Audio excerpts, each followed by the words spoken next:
말씀을 들을 수 있는 그 홍수 시대에 살고 있습니다. 우리가 케이블 TV라든가 방송이라든가 인터넷, 핸드폰을 보면은 유명하다고 하는 목사님의 설교를 마음껏 언제 어디서는 들을 수 있는 시대입니다. 이렇게 명설교들을 굳이 교회 가지 않아도 들을 수 있는 것이 이 시대입니다. 그러나 이러한 설교의 홍수 시대를 살고 있는 우리에게 부작용으로 작용할 수 있는 요인이 있습니다. 이 귀한 말씀들이 너무너무 많기 때문에 값싸게 여겨버리는 그러한 부작용도 있게 된다는 것입니다. 말씀의 기중성을 느끼지 못하고 그냥 값싸게 취급해버리는 그러한 부작용을 얻게 된다는 것입니다. 우리가 예배에 나와서 하나님의 말씀을 듣는 것은 굉장히 중요합니다. 특별히 하나님의 말씀을 듣는 자세가 중요합니다. 우리가 성경을 읽을 때, 설교를 들을 때 그 말씀을 가장 유익되게 듣는 법을 아는 것이 굉장히 중요하지요. 그래서 누가복음의 8장 18절에 보면 예수님께서 이렇게 말씀하셨습니다. 그러므로 너희가 어떻게 듣는가 스스로 삼가라. 누구든지 있는 자는 받겠고 없는 자는 그 있는 줄로 아는 것까지 빼앗기라 하시니라. 자, 우리 각자 자신이 어떻게 설교를 듣고 있느냐 한번 여러분 살펴보시고 정말로 유익하게 하나님의 말씀을 듣는 복된 성도들이 되어지기를 소원합니다. 예배에서 설교를 통해 전달되는 하나님의 말씀을 잘 듣기 위해서 어떻게 준비를 해야 되고 어떻게 말씀을 받으려야 되고 그 자세가 어떻고 어떻게 받은 말씀을 실천해야 되는가 듣고 준비해서 말씀을 듣고 받고 실천하는 것 어떻게 해야 가능한가 하는 것이죠. 이게 굉장히 중요합니다. 우리가 매일 선포되는 하나님의 말씀을 듣을 때 각자가 그 말씀을 통해서 자기 자신을 한번 살펴볼 필요가 있습니다. 여러분, 교제에서 가장 중요한 게 뭡니까? 사람이 사람과 교제할 때 뭐가 필요하죠? 그 사람의 말을 잘 경청하는 겁니다. 잘 들어주는 것입니다. 듣는 것이 중요합니다. 하나님과의 만남에서도 마찬가지입니다. 우리가 하나님께 나와 하나님께 예배한 이 시간도 선포되어지는 말씀을 들어야만이 한 주간 동안 내가 그 말씀으로 살아갈 수 있다는 거예요. 하나님의 말씀을 듣지 못하고 그 말씀에 기울이지 못하면 우리는 한 주간을 말씀을 붙들고 살지 못하게 됩니다.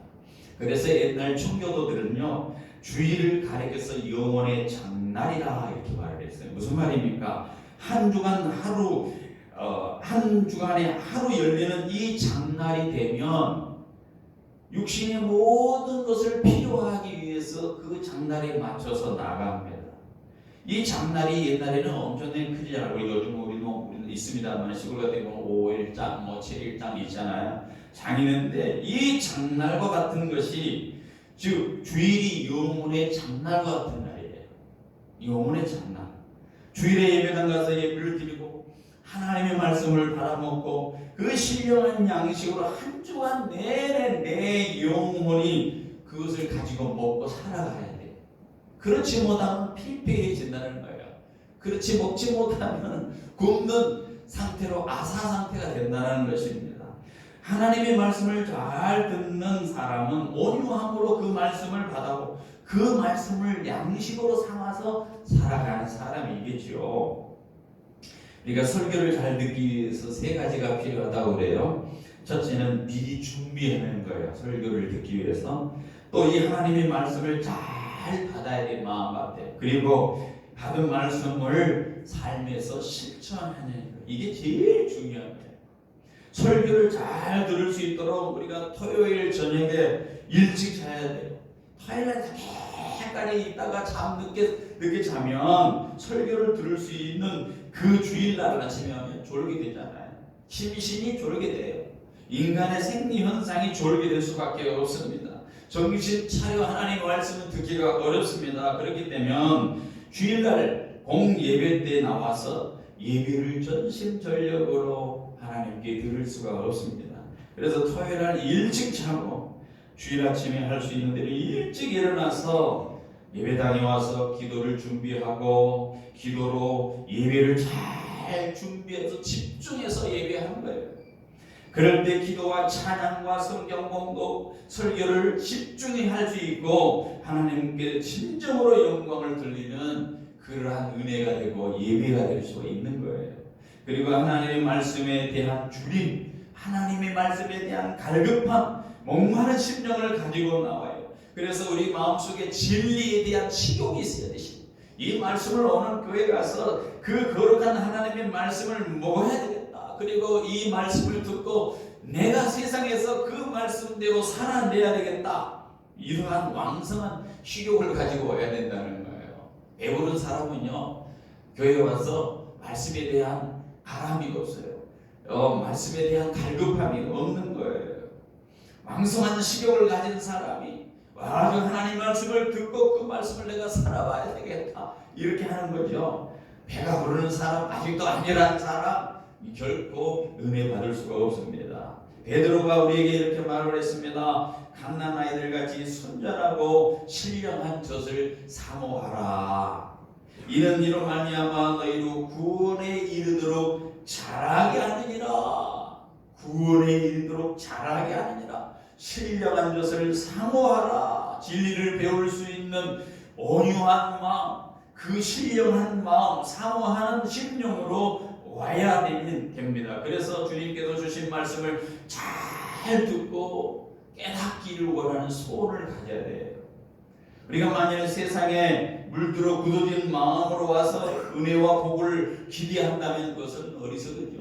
마음이 굳어 있는데 기도 없이 오면 아무 유익이 없이 떠날 수밖에 없습니다.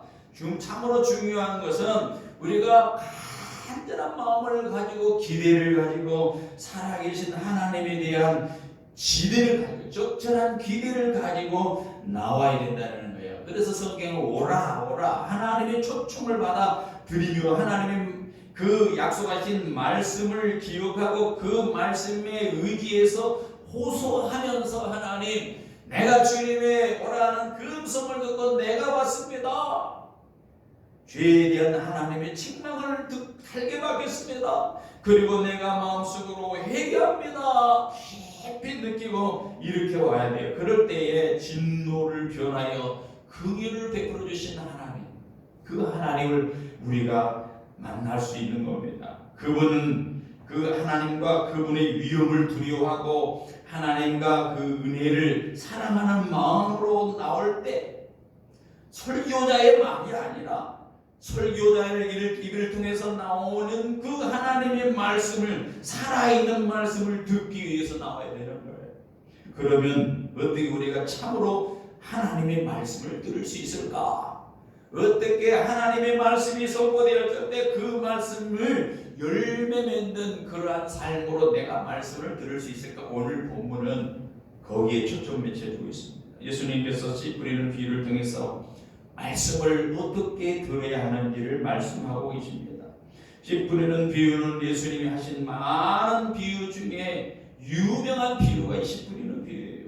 이 비유는 나쁜 밭과 좋은 밭, 크게 두 개로 나눠집니다.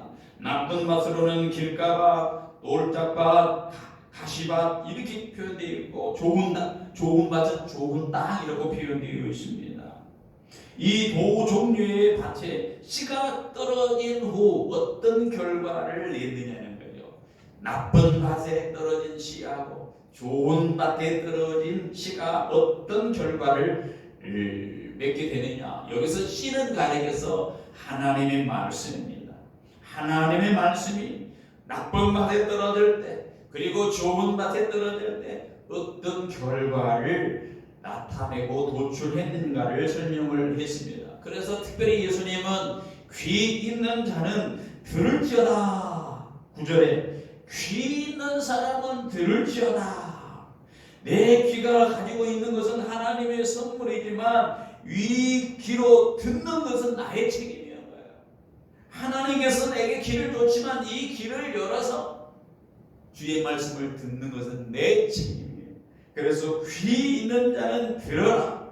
그래서 오늘 씨 뿌리는 자의 비유는 우리가 어떤 자세로 말씀을 드려야 하는지를 가르쳐 주고 있는데, 때는 아마도 요즘처럼 꽃잎이 나고 산들 봄바람이 부는 봄철이었던 것 같습니다. 예수님께서 지금 배를 타고 계시고 바닷가에서 큰 무리들이 예수님의 설교를 들으려고 모여들었습니다. 아마도 예수님께서는 바닷가 저편 건너편에서 씨를 뿌리는 농부의 모습을 이렇게 바라보시면서 이 유명한 씨 뿌리는 비유를 시작하셨을 것으로 저는 그렇게 추측을 해볼 수 있습니다. 오늘 본문의 농부가 씨를 뿌렸는데 어디에 떨어졌습니까? 길가에, 돌짝밭에, 가시밭에, 그리고 옥토 좋은 땅에 떨어지게 되는 거죠. 이것은 말씀을 받는 전형적인 네 종류의 그룹을 가리켜서 네 종류의 사람들을 이끌어서 설명을 합니다. 말씀의 홍수 시대를 살고 있는 우리들도 여전히 마찬가지로 이 네 종류의 말씀을 받는 청중에 속해요, 사실. 그래서 내가 길가밭 같은가? 내가 돌짝밭 같은가? 내가 가시밭 같은가? 아니 옥토밭 같은가? 라는 것을 우리가 한번 발견해 보자라는 것입니다. 어떤 신학자는 씨 뿌리는 비유는 교회 안에서 구원받은 자의 비율이 4명 중에 1명, 그리고 그러니까 25%만 구원받는다라고 하는 것을 보여줬다, 이렇게 얘기하는 분도 있습니다. 그러나 이 비유는 구원받는 비유를 말하는 것도 있겠지만 더 중요한 것은 교회 안에서 참 하나님의 말씀을 듣고 참 결실을 맺는 자가 적다라는 거예요, 사실.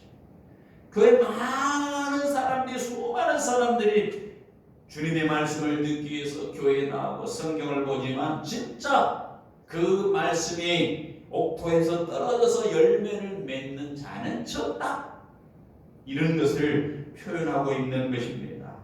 그러면 교회 안에서 말씀을 받아들이는 네 종류의 청중들이 있는데 어떤 청중이 있는지 한번 구체적으로 볼까요? 첫 번째 보니까 길가밭 같은 청중이 있다는 거예요. 길가 같은 마음. 4절을 같이 한번 보십시다. 4절에 뭐라고 표현되어 있습니다. 같이 있습니다. 뿌릴새 들어는 길가에 떨어짐에 새들이 와서 먹어버렸고 라고 표현됩니다. 여기 새들은 15절에 보면은요, 뭘로 표현되면 사탄이라고 말하고 있어요. 새들이 씨앗을 먹어버린 1차적인 이유는 씨앗이 길가에 떨어졌기 때문입니다. 다시 말해서 씨가 열매를 맺기는커녕 바로 먹어버린 1차적인 책임이 15절에서는 새들에게 있다는 거예요. 새들에게, 사탄에게 있다라고 이렇게 표현을 하고 있는데, 더 구체적으로 말하면 길가밭이 상징하는 바 굳어진 마음을 가진 그 이유 때문에 새들이 와서 먹었다는 거예요. 굳어진 마음으로 말씀을 받으니까 그 말씀이 사탄에 의해서 빼앗김을 당한다는 것이죠. 동일한 하나님의 말씀을 듣는 자의 마음이 열려있지 않고 딱 굳어져 있으면 금세 사탄이 그 말씀을 가져가 버리고 그 말씀을 이해하지 못하게 해버린다는 거예요. 왜 사탄이 우리의 마음속에 떨어진 이 말씀을 빼앗아 갈까요? 그냥 놔두면 될 텐데 왜 빼앗아 가요? 누가복음 8장 12절에 다시 이 똑같은 씨 뿌리는 비유가 나오는데 그 이유를 설명하기를 그들로 믿어 구원을 얻지 못하게 하려고 그랬다는 거예요. 여기 마가복음에서는 새들이 와서 먹어버렸다 그렇게 표현합니다. 누가복음에서는 그들이 믿어 구원을 얻지 못하도록 새들이 먹어버렸다 이렇게 표현하고 있는 거예요. 길처럼 단단하게 굳어진 마음을 구원받지 못하는 말과 같은 말이에요. 사실 마음속에 굳어져 있어. 마음이 길바닥처럼 단단해져 있어요. 하나님의 말씀이 비집고 들어갈 틈이 없기 때문에 그 사람의 그 마음에 떨어지는 것은 그냥 사탄이 빼앗아 버리는 거예요. 이 말씀을 읽으면 충격받은 사람이 있었습니다. 철로 역정을 쓴 저자 존 버년이라는 사람이었습니다. 그는 교회에 출석을 하면서 무신론자였습니다. 그런 시기가 있었습니다. 예배를 드리고 교회에 출석을 하고 그렇게 열심히 내는 것 같지만 하나님과 전혀 상관이 없이 살았던 사람. 이 존 버년이 어느 날 성경을 대하면서 이런 의문이 생겼습니다. 나는 교회에 이렇게 오랫동안 출석을 했는데 나는 이렇게 교회 환경에 익숙해져 있고 그 많은 설교를 들어왔는데 어쩌면 내 마음속에 하나님에 대한 분명한 확신이 없고 여전히 하나님을 알지 못한 상태로 이 자리에 내가 앉아 있을까? 자기 자신에 대한 모습을 발견했습니다. 그러던 존 버년이 성경의 씨앗 비유를 읽다가 충격을 받았어요. 자기 마음속에 떨어지는 말씀의 씨를 빼앗아가는 것이 사탄이라는 사실 앞에 그는 놀라게 됐어요. 야, 내가 그랬구나. 사탄이 빼앗아가구나. 자신이 지금까지 사탄에 속고 있었다는 사실을 존 버년이 깨닫게 되고 너무너무 마음속에 괴로움이 있기 시작했어요. 그날부터 존 버년은 모든 설교의 말씀을 들을 때 태도가 자세가 달라지기 시작했어요. 말씀에 기울이기 시작했습니다. 말씀에 정말로 집중하기 시작했습니다. 그리고 마침내 그가 참 믿음에 도달하게 되었고 교회에서 이제 말씀을 들을 때 하나님의 말씀으로 들려오고 마음속에 믿음의 확신이 일어나는 거예요. 하나님이 살아계신 것을 깨닫게 되었다는 거죠. 그리고 결국은 역사상 성경 다음으로만 읽혀졌다는 위대한 철로 역정이라고 하는 그러한 작품을 썼던 것입니다. 여러분, 말씀의 귀를 기울이기 시작했던 그가 변화했던 것처럼 우리도 그렇게 해야 되지 않겠습니까? 우리도 적어도 일주일에 한 번은 교회에서 출석합니다. 그리고 설교를 듣습니다. 어떤 설교는 잔소리로 들릴 수도 있습니다. 어떤 설교는 나를 깨우기도 합니다. 예배가 마치면 어느 때와 마찬가지로 성도들과 식사를 합니다. 그리고 교제를 합니다. 그러다가 아무 일도 없었던 것처럼 집으로 갑니다. 우리가 예배를 드리고 설교를 듣고 찬양을 하는 이 모든 것들이 매일 습관처럼 되어서 마음이 굳어버린 상태는 아닌지 우리 자를 한번 돌아보자는 거예요.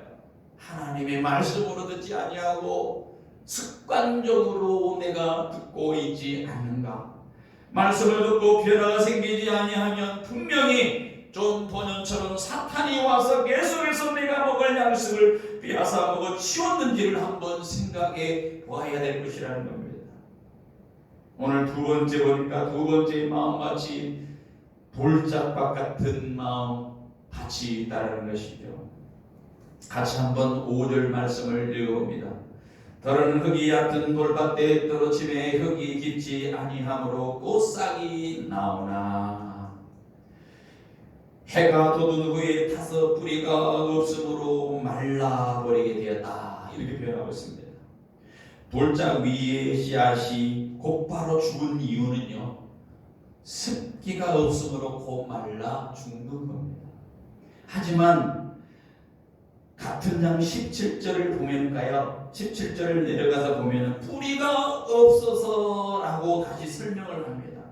즉 바위 두성이 땅에서 물을 금방 흘러가버리기 때문에 말라서 습기가 없었고 아울러 바위에 뿌리를 내릴 수도 없어서 곧 죽는다는 겁니다. 예수님께서 이 비유를 어떻게 풀고 계시는지 비유에 대한 풀이가 16절에 자세히 나와 있어요.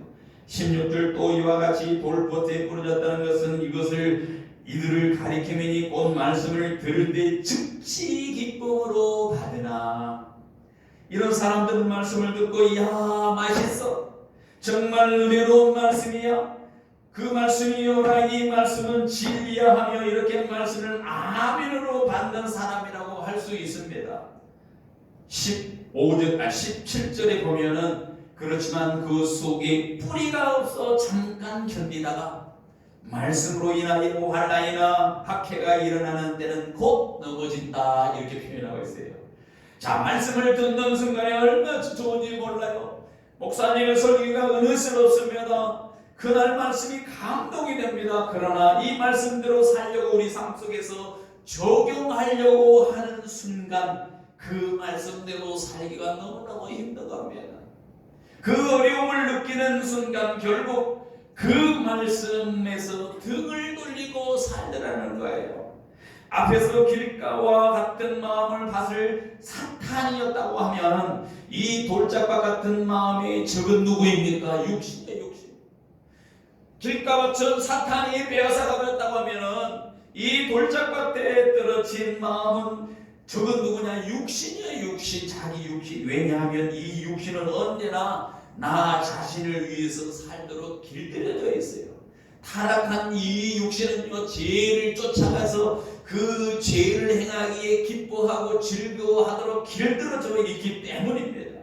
처음에 예수를 믿으면 뭐든지 만사형통할 줄 알았는데 세상 친구는 하나 둘 떠나가고 재미없는 그리스도인들만 알게 되고 예수를 안 믿을 때보다 믿을 때가 더 살기 힘들고 말씀을 지키고 살려고 하니까 세상 사는 재미도 없고 그래서 쉽게 들 돌려버리는 사람이 있다라는 겁니다. 이런 사람들을 17절의 말씀대로 뿌리가 없는 신앙이라고 말할 수 있습니다.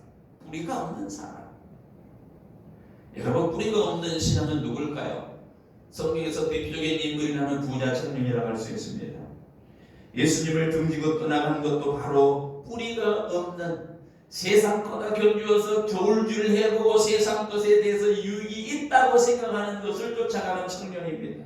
처음에는 예수님의 말씀이 진리인 줄 알았습니다. 그를 향하여 예수님은 네가 가지고 온 것을 다 팔고 가난한 사람에게 나눠주고 나를 쫓으라 할 때 이 요구하시는 예수님의 말씀을 보면 이 부자 청년의 마음속에 이것은 나를 위한 기독교 신앙이 아니야. 그렇게 나는 살 수 없어. 내가 원하는 기독교 신앙은 그거 아닌데, 잘 먹고 잘 살고 잘 되어지는 그 신앙인데 예수님은 야, 이걸 다 버리고 오라가니 이 청년의 마음은 주변 것에 의해서 따라갈 수 없도록 닫혀버리는 거예요. 자신이 조금만 손해가 오면 떠날 준비를 하고 있는 이 뿌리 없는 신앙인들이 오늘날에도 교회가 있습니다. 오늘날에도 있어요. 그러나 예수 믿는 사람 그 길을 가야 돼요. 죽더라도 가는 길이 이 신앙의 길입니다.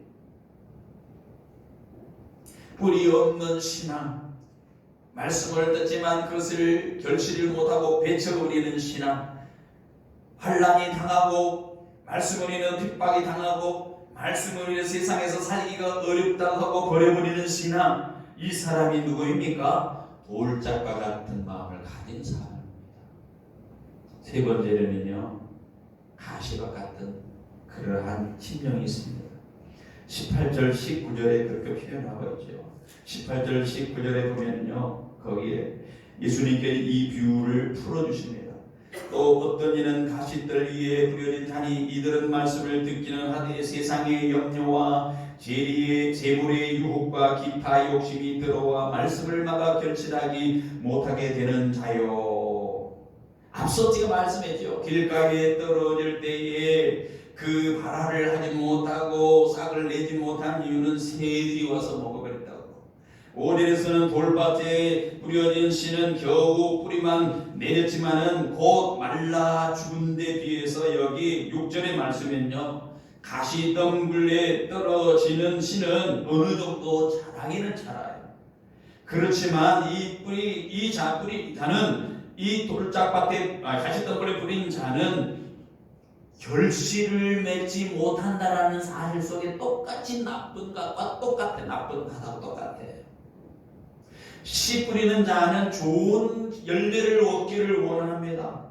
그래서 여기 말씀을 듣고 길가에 떨어진 씨나 돌밭에 떨어진 씨나 가시덤불 위에 떨어진 씨나 다 결실지 못한다는 표현 속에서 이들은 두말할 것이 없이 다 똑같은 부류의 사람이에요. 같이 밭도 다른 밭과 마찬가지로 결실을 맺지 못하여 씨 뿌리는 자의 마음을 충족시키지 못한다는 것을 부각시키기 위해서 이렇게 얘기한 거예요. 앞서 길거리 같은 마음의 밭은 사탄이었습니다. 돌짝밭은 적은 육신이었습니다. 그리고 가시밭 같은 사람의 그 적은 뭐냐? 세상이야, 세상. 세상이 뭡니까? 세상의 염려, 세상 재리의 유혹, 재물의 유혹, 그리고 기타 욕심 때문에 열매를 맺지 못하는 그러한 밭을 상징합니다. 우리가 알 수 있듯이 그리스도인의 3대 적이 뭐냐? 마귀입니다. 그리고 우리의 육신입니다. 그리고 더 나아가 이 세상의 모든 것이라는 거예요. 물질적인 모든 것, 이거 세상의 우리 그리스도인의 적입니다. 가시밭 같은 마음은 처음에는 말씀을 잘 받습니다. 그리고 주님을 사랑한다고 말합니다. 그러나 그것보다 더 큰 사랑이 있어서 마음속에 어떤 것이 딱 자리를 잡으면 그것 때문에 하나님을 섬기는데 저울질을 하게 되는 거예요. 두 주인을 섬기는 사람이 됩니다. 예수님도 사랑하지만 세상을 사랑하여 그 안에 예수님이 드러나지 못해서 열매를 맺지 못하는 그러한 사람으로 똑같다는 거예요. 지금 우리는 죄의 유혹이, 재물의 유혹이 심한 세상에 살아가고 있습니다. 돈이면 모든 것이 다 해결된다고 하는 우리가 세상에 살아가고 있지 않습니까? 세상 살면서 필요한 돈을 벌지 말라는 얘기가 아닙니다. 동기가 중요한 거예요. 그리스도인들은 내가 돈을 벌려고 하는 이유가 무엇인지를 한번 알아봐야 돼요. 내가 직장 다니고 재물을 얻는 이유가 무엇인가를 한번 곰곰이 한번 생각해 봐야 됩니다. 그것이 나를 위한 것인지, 내 가족만 위한 것인지, 내 아들만 위한 것인지, 아니면 그것을 통해서 하나님의 영광을 드러내기 위한 것인지, 같은 물질이라도 어떤 물질은 하나님이 원하시는데 합당하게 쓰여지고 주의 사역에 거룩하게 쓰여질 수 있지만, 어떤 물질은 하나님에 대한 나의 사랑을 막고 신앙 성장을 가로막는 그런 물질이 될 수도 있다는 거예요. 잘 알고 있는 알렉산더 대왕을 여러분 잘 알고 계실 거예요. 정복할 것이 없어서, 정복할 곳이 없어서 울었다. 대단한 분 아닙니까? 이분이 마지막 남긴 유언이 있습니다. 이렇게 유언했습니다. 내가 죽으면 관 양쪽에다 구멍을 파라. 그리고 내 손을 바깥으로 내밀어라. 한번 생각해 보세요. 관 양쪽에다 구멍을 파가지고 자기 손을 바깥으로 이렇게 내밀어라 했답니다. 죽을 때 아무것도 가져가지 못한다는 것을 알려주기 위해서 그렇게 하라고 했다는 거예요. 세상의 모든 것을 정복하고 더 이상 정복할 것이 없다고 다 누려본 사람이 유언내기니까 그거예요. 가져갈 것이 없다는 거예요. 여러분, 가치 없는 세상 것 때문에 영원한 가치를 포기하지 않기를 바랍니다. 마지막으로 네 번째 방이 있어요. 네 번째 밭이 있는데요. 20절에 보니까 좋은 땅에 뿌려졌다는 것은 곧 말씀을 듣고 받아 30배, 60배나 100배의 결실을 하는 자니라. 이게 좋은 땅에라고 표현을, 전치사는 에이스라고 하는 단어를 썼는데 안으로라고 하는 뜻이 있습니다. 하나님의 말씀을 상징하는 씨가 그 씨 뿌리는 자의 손을 떠나서 성도의 마음 상징하는 좋은 땅 속으로 안으로 들어가는 것, 성도의 지각과 성도의 감성과 성도의 모든 것을 뚫고 마음을 뚫고 들어가서 역동적으로 움직이는 것을 더 설명하기 위해서 거기 에라, 좋은 땅 에라는 그런 단어를 썼다는 거예요. 좋은 땅에 떨어진 씨는 어떤 결실을 맺습니까?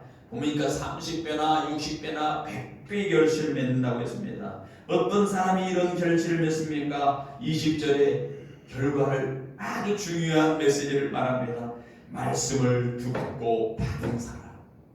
말씀을 듣고 받은 사람.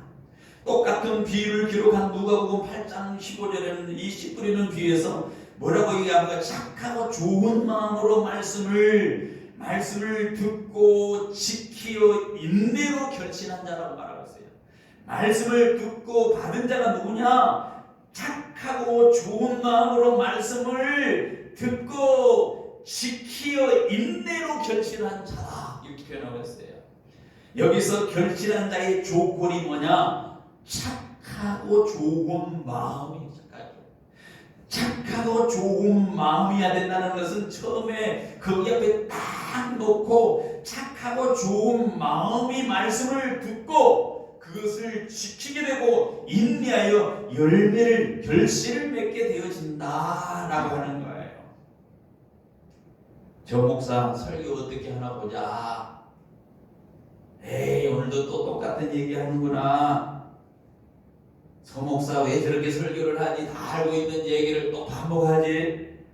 설교를 들을 때 평가하려고 하지 말고 그것으로 은혜를 받아야 되는 착한 마음이 있어야 돼. 착한 마음이. 반대로 악하고 나쁜 마음이면 말씀을 들을 수 없게 됩니다. 12절에 보면요, 다시 말합니다. 이런 사람들이 얼마나 불행한 사람인지를 설명을 해주고 있어요. 이들은 씨를 뿌릴 수 없는 밭을 가진 자들이라는 거예요. 이들은 씨를 뿌릴 수 없는 밭을 가진 사람들, 씨밭을 준비도 되지 아니하는 사람들, 회개도 할 기회도조차도 잃어버리는 사람이 된다라고 표현하고 있어요. 말씀의 결론을 맺겠습니다. 우리가 말씀의 홍수 시대에 살고 있습니다. 우리는 어떤 종류의 가치를 가진 사람입니까? 우리는 하나님의 말씀을 듣고 이해하고 우리의 삶에 적용하고 있습니까? 아니면 주일날 와서 그냥 말씀 한번 듣고 간다, 그걸로 끝나고 있습니까? 말씀을 듣고 깨달아 순종자이면 분명히 여러분 삶 속에 열매를 맺게 돼요. 예를 들어서 팔복 같은 열매가 맺을 수 있어요. 그리고 성령의 9가지 열매 같은 이런 열매가 나타날 수밖에 없는 거예요. 오직 성령의 열매는 사랑과 희락과 화평과 오래 참음, 자비, 양성, 충성, 온유, 절제, 이와 같은 것을 금지할 법이 없느니라. 우리의 인격, 우리의 삶 가운데 이런 열매가 있습니까? 이런 열매가 만약 없다면 나는 아직 첫 번째, 두 번째, 세 번째 밭에 속해서 그렇게 살아가고 있거나 하는 척도로서 한번 지어야 됩니다. 사랑하는 성도 여러분, 우리 예수교회 성도님들, 말씀이 떨어져 잘 자라 착한 마음, 선한 마음을 가지고 그 말씀을 듣고 지켜 인내로 결신해야 여러분의 삶 속에 30배, 6배, 60배, 100배의 결실을 맺는 우리 생이 되어지기를 주님의 이름으로 축복합니다. 부탁합니다.